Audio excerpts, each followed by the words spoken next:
I have considered the defense counsel's request for further summation and examination of the jury. But before I go any further, the Let's Player has to do the intro. Hey everybody, and welcome back to the Great Ace Attorney Chronicles. Last time, we began the trial of Soseki Natsume. And so far, we've had not one summation examination, but we're about to have a second one already. So, let's begin. Now, I have determined that the court must uphold the defense's judicial right to this procedure. So, counsel, you will now proceed with your second submission examination. I presume the jury is ready, Mr. Foreman? We are, my lord. Very good. In that case, I must ask each of you now to state clearly and concisely for the court the grounds on which you find the defendant guilty of this crime. Yeah, seriously, like, a second trial in Britain, and we're already having two submission examinations. Gee, Naruhodo, how come Mom lets you have two submission examinations? Because left behind evidence at the scene, didn't he? There's 3 books of his. If there was some novel, alternative explanation about how the victim was stabbed, I might reconsider. Even if the one was throwing bullets, it can't be related to this crime. The window was closed, can it? Dearie me, it was only a little book, hardly life-threatening even with a direct hit. Look, I just want to get this over with. If I bring home some pay tonight, I'll be in a tiny bit of trouble. Come to think of it, when I fired home a while ago, it gave me the sneezes.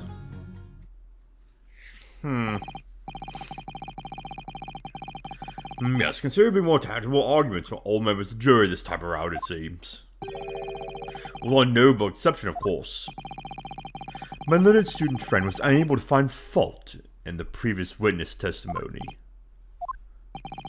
So the court must accept the fact that it was indeed the accused seen fleeing from the scene. And moreover, no one else was even at the scene to commit the crime. Well, the eyewitnesses are correct. It would seem as if the conclusion is somewhat set in stone. I fail to see how it can be argued any other way.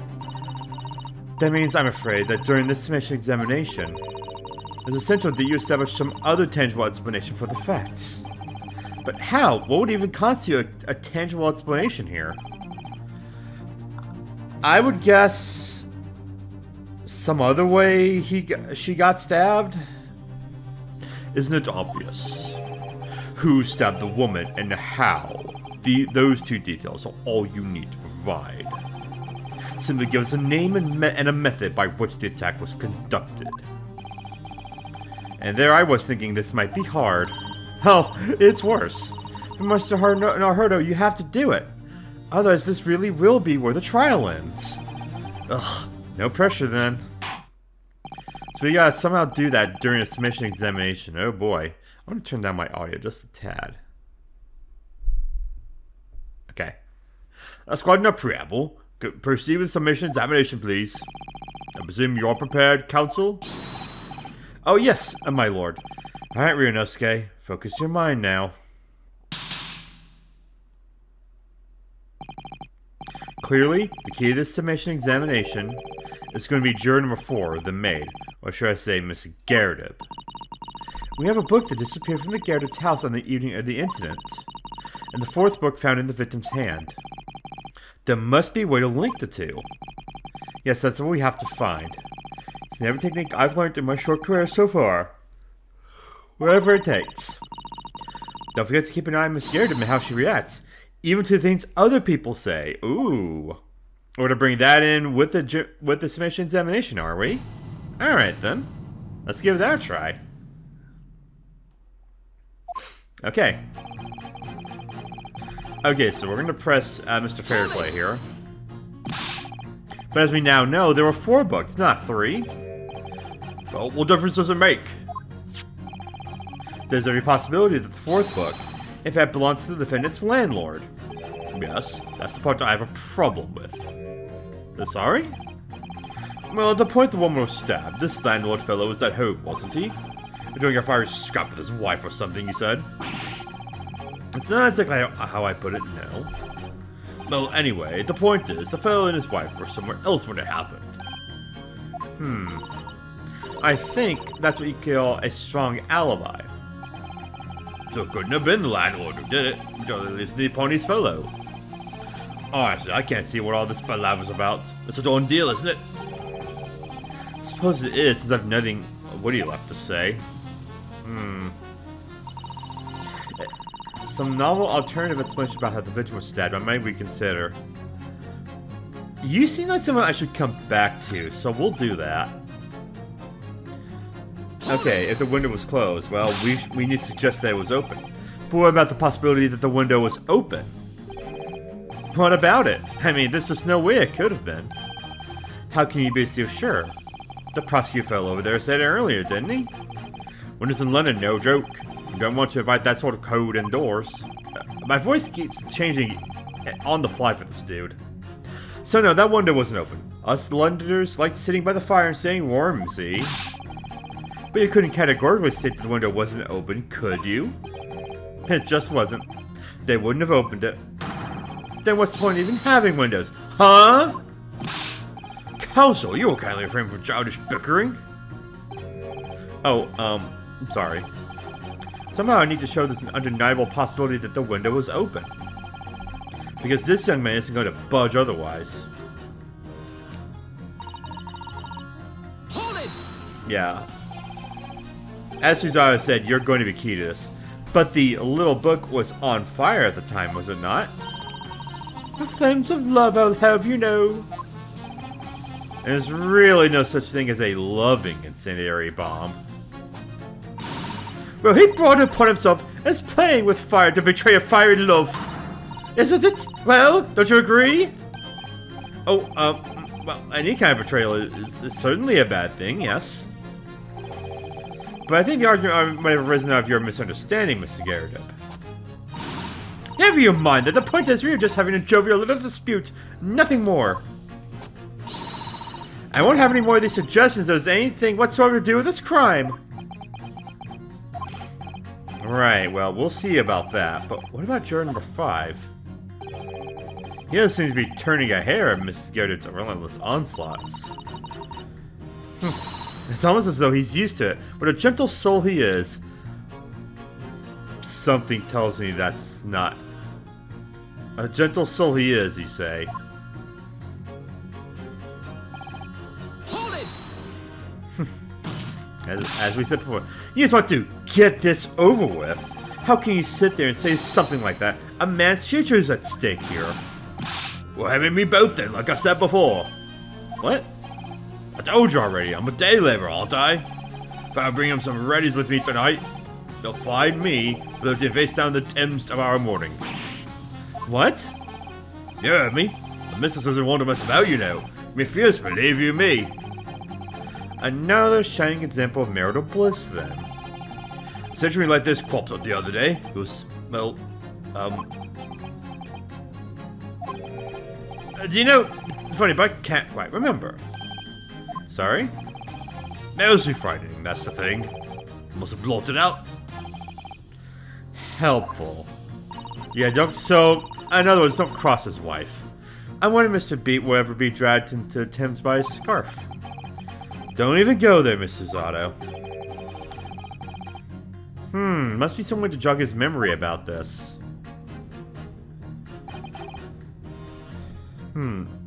A fire at home, huh? I guess you could tell me about that? Does that have anything to do with your decision about the defendant's culpability in this case? Sorry? What's that? You'll have to speak up, lad. Could you tell us more about that fire? It was last winter. My grandchildren baked me a lovely cake on my birthday. I already have no idea where my voice is going for him.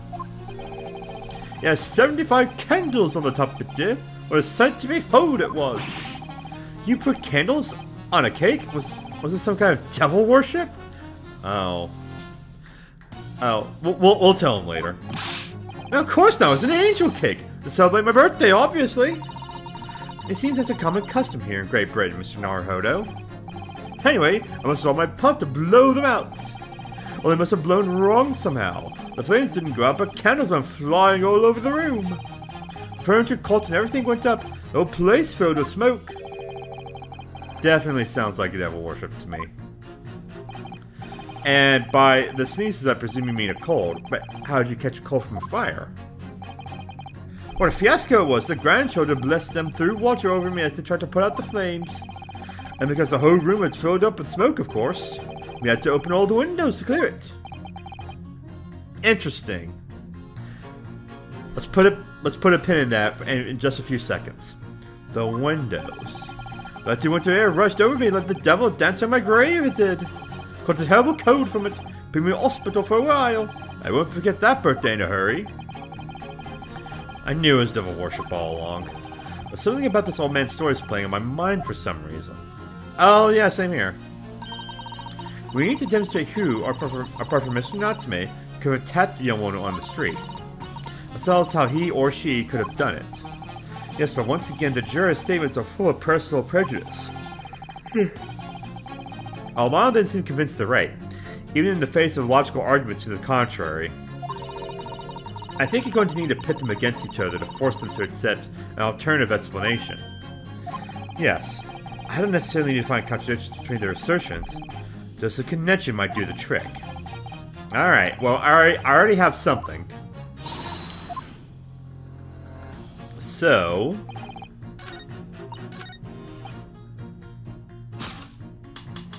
Objection! let's put you two together. These two juror statements clearly contradict one another. They do? How exactly, counsel?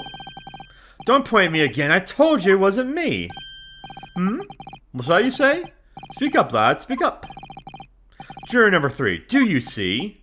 Oh, me? See what, sir?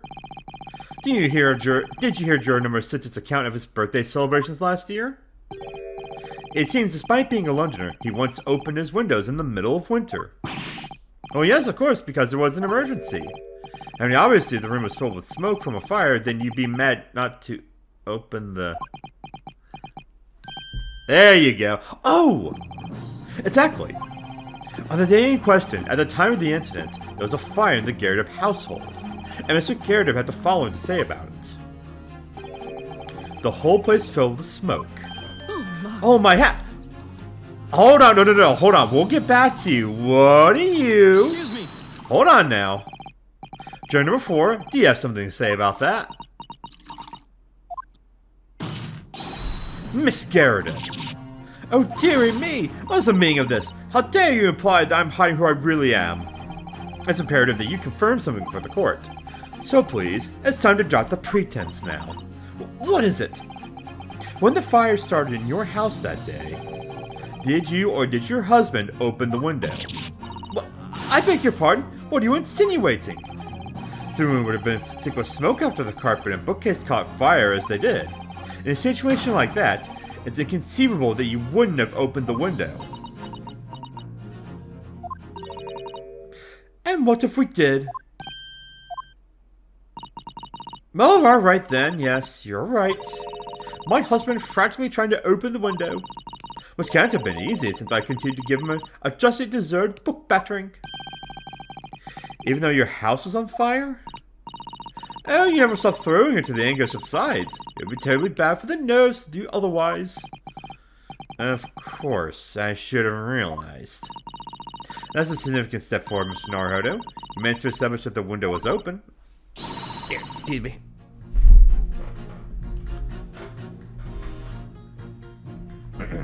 Sorry, just shifting in my seat. Alright, so that's part of her statement now. Okay. So, you're good.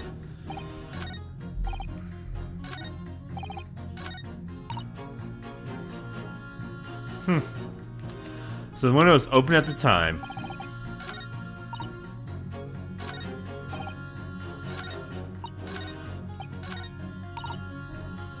Hold it!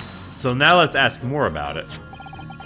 The fourth book found at the scene of the crime shows very obvious signs of fire damage. And the title of the book is The Lion's Pride.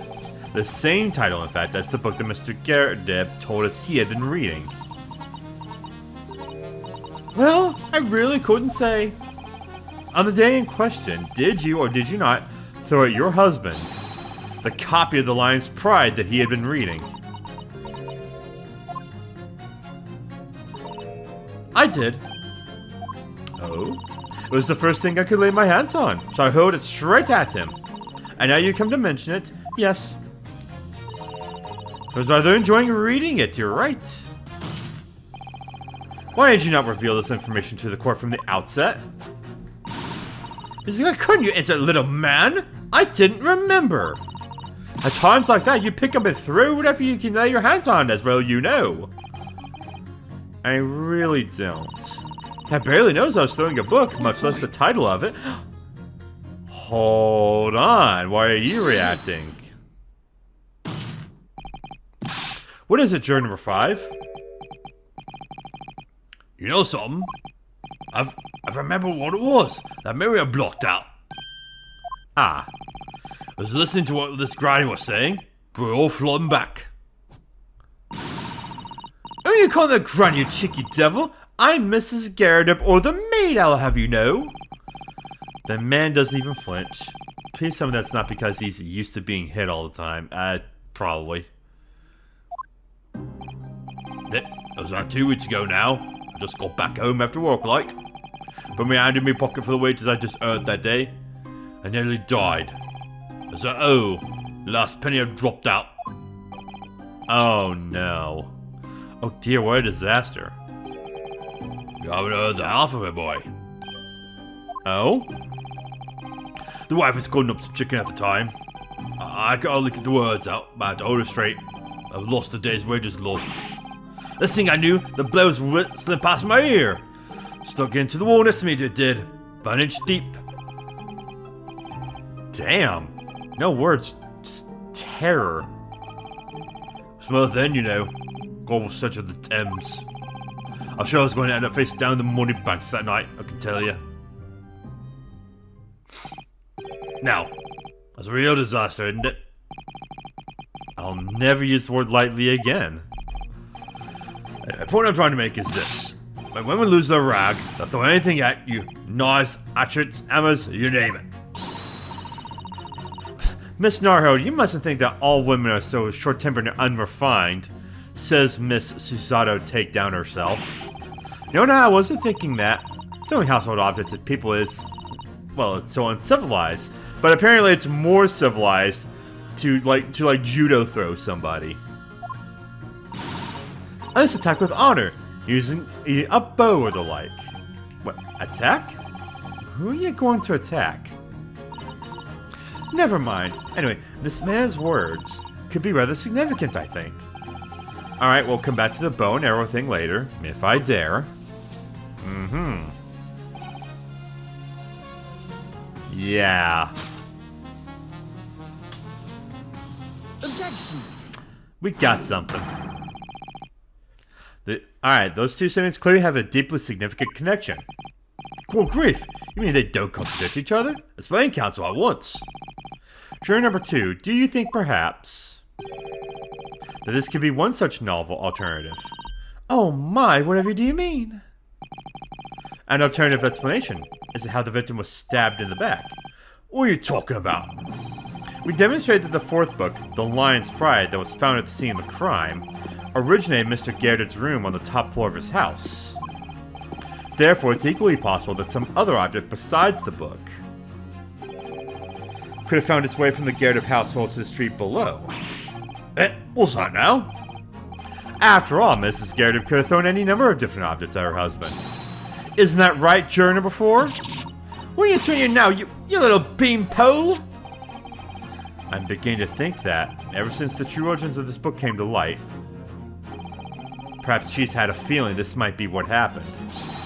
Now you listening to you, Mr. Gala. As a former of this jury, I demand a straight answer. You gave us this yarn about some other object making its way out of the house, but what? What was it? Come on, dude, come on. Use your brain. I'm really taking a big gamble here. That was a bold accusation to make, but I haven't any real evidence to back it up. But I'm certain that at the very least this wants further investigation.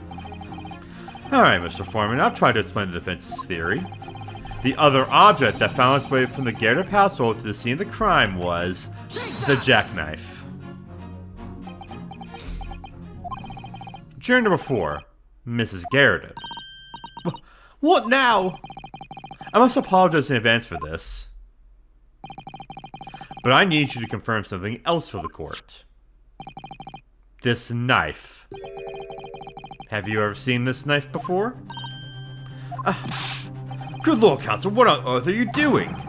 That's the weapon that was launched at the victim's back, man.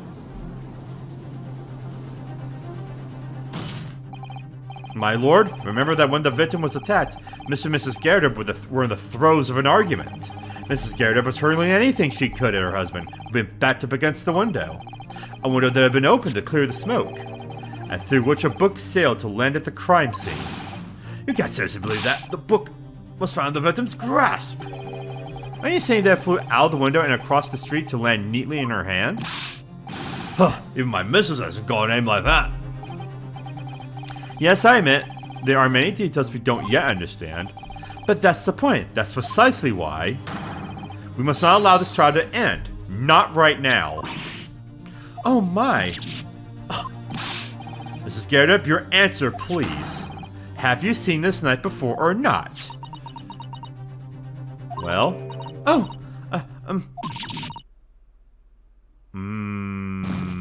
Isn't that telling? I take a sip and drink.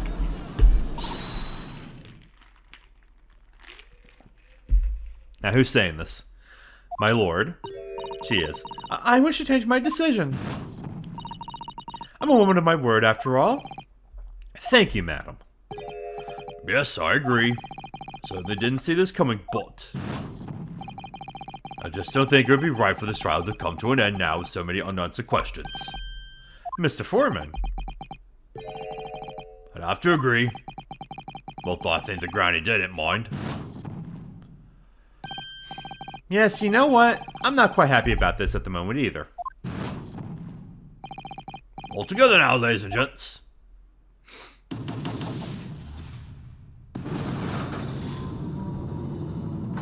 And what's with the old man? Why didn't he say anything? We did it. Oh, congratulations, Mr. Naruhodo. So as a result of the defense's submission examination, a number of jurors' leanings have changed. 2 jurors called guilty, against 4 now calling innocent. Accordingly, the opinion of this court is divided, and the trial will continue. Yeah, there we go.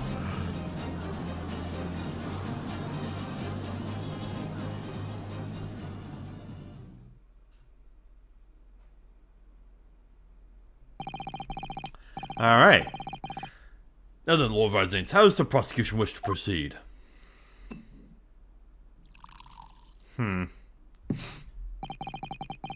This trial is rapidly descending into a farce.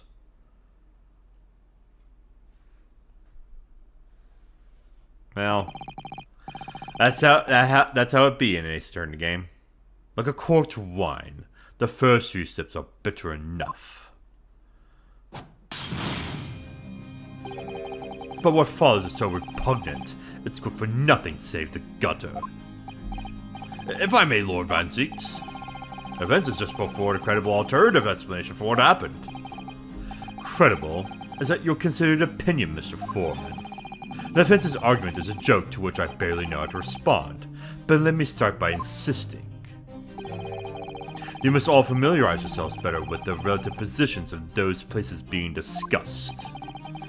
What do you mean by that? What's this angle this time?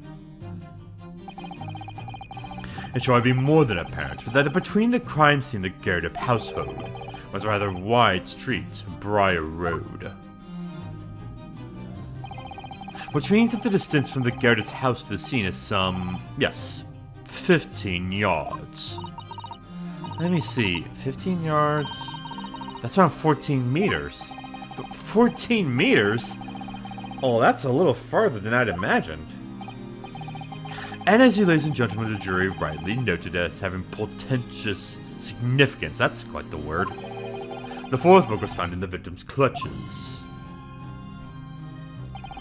In other words, the smoldering book, wantonly hurled by the lady of the house, traveled some 15 yards to land on the opposite side of the road, neatly between the collapsed victim's fingers and thumb. Is that your final conclusion, my learned and deluded friend? And did the jackknife follow a near identical trajectory to plunge in the middle of the victim's back? This fantasy somewhat stretching the notion of having a bad day for the victim, I think. Even those pathetic serialized detective stories have more believable plots. Yeah, so, I mean, he is right. It is kind of... Yeah, there's nothing I can say to that. Yeah, it is a little... crazy to think it could go all the way across the street. Both the knife and the book. But we'll see where this goes. Mr. Zato? Serialized detective stories are pathetic, are they? How dare he? Maybe let's pick our battles here? My lord, might I be allowed to speak? As your assistant, you may speak for the defense, yes. Go ahead. The prosecution may consider the idea a fantasy, but the defense's postulate was believable enough to persuade the jury to change its leaning. And as such, the court has a duty to explore this alternative explanation as thoroughly as possible. To that end, juror number 4, Miss Joan Garrett, must be called to testify and submit to cross-examination. Oh, damn. Bold. Saints alive! A cross-examination for juror? Oh, I see she's awake. And, well, you know, not fainted. Well, this is highly irregular. It's unprecedented for a member of the jury to be summoned to the witness stand. Objection!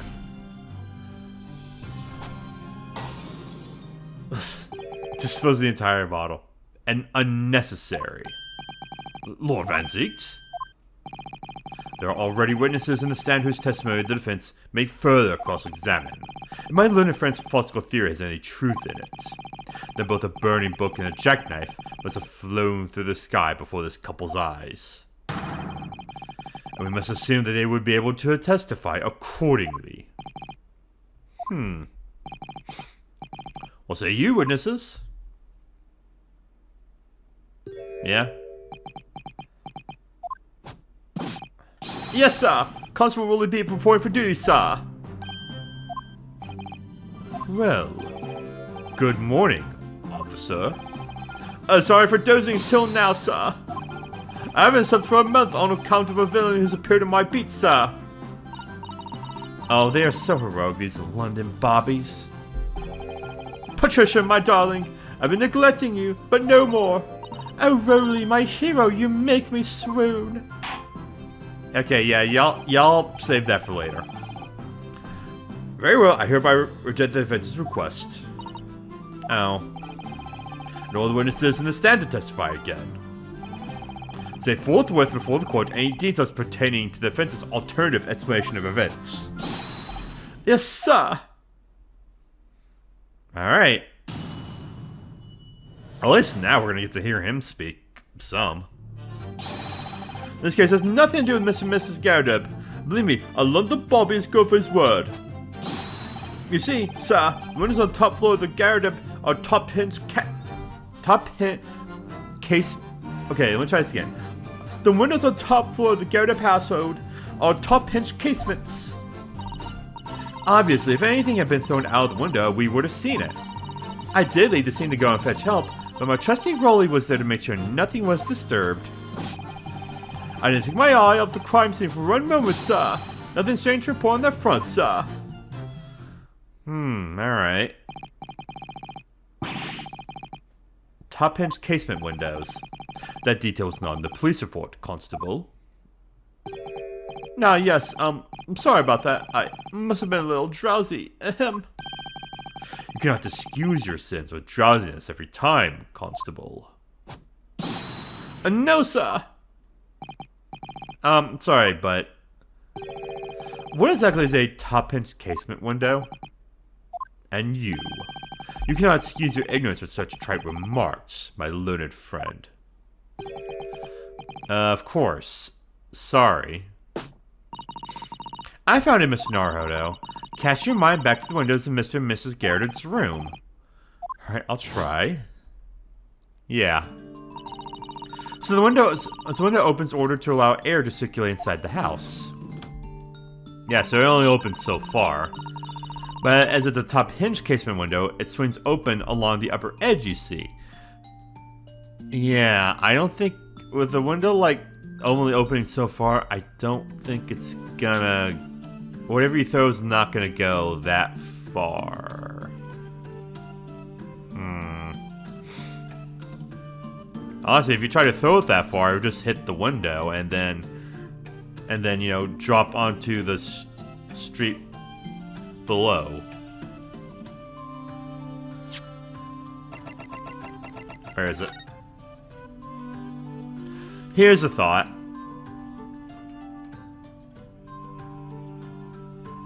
Oh, here. Let me use the mouse. What are the chances it, like, hit the shit hit the window and then landed on the sidewalk right there? We'll come back to that. I'm starting to think that might have been what happened. But then why is her body... Why is Olive Green's body on the other side of the street then? I don't know.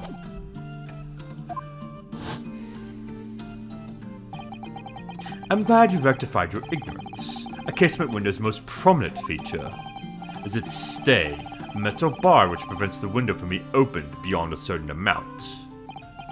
It prevents it opening? This is all news to me. Absolutely correct, sir. In other words, if a book or a knife were to have been thrown in the open window, it would have clattered against the pane and fallen straight down to the pavement below. Oh, literally like I just said. No. You see the problem then?